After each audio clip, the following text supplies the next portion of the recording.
टूटे दिलों को जोड़कर जिसने हमें कल दिखाया, हाँ वो भारत का संविधान है जिसने हमें नए कलम के साथ एक नया चमत्कार दिखाया।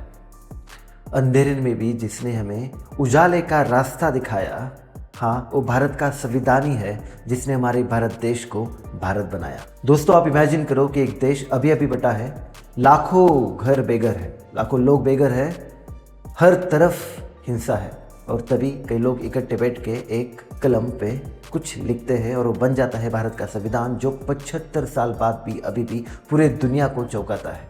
आखिर ऐसा क्या लिखा था उस संविधान में जो उसको उसके समय से दशकों साल आगे बनाता है? हाँ, आज हम वही देखने जा रहे हैं इस वीडियो में। क्या आप लोग यकीन करेंगे कि अगर मैं ऐसा कहूँ कि हमारे भारत देश ने हमारे भारतीय सिटीजन्स को वो सारे अधिकार 1950 में ही दे दिए थे जो इस वर्ल्ड का सबसे पावरफुल नेशन यूएसए को और 10 साल देने के लिए लगे। आज हमारा जो भारतीय संविधान है वो सिर्फ कानून नहीं बनाता बल्कि वो एक क्रांति लाता है। चलो अब मैं प्रूव करता हूँ।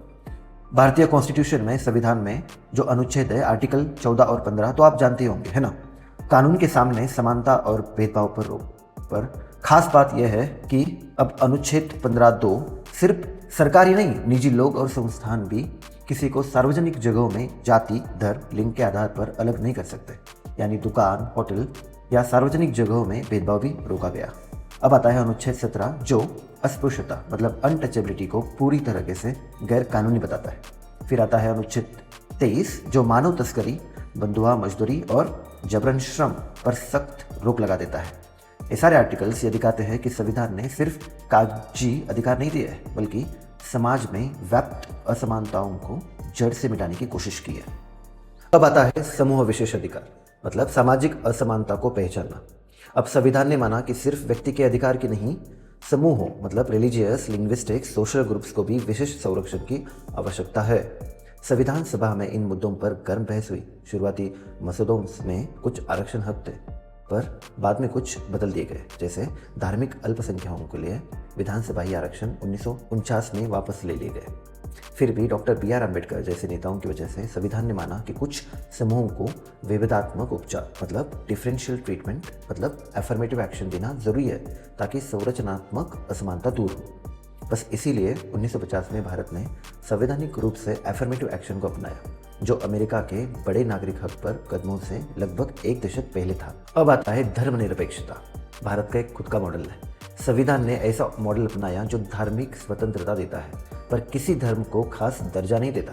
कुछ मुख्य प्रावधान ये हैं। अब आता है अनुच्छेद 27 आर्टिकल 27 जो है कि किसी धर्म के लिए जबरदस्ती कर या टैक्स नहीं है।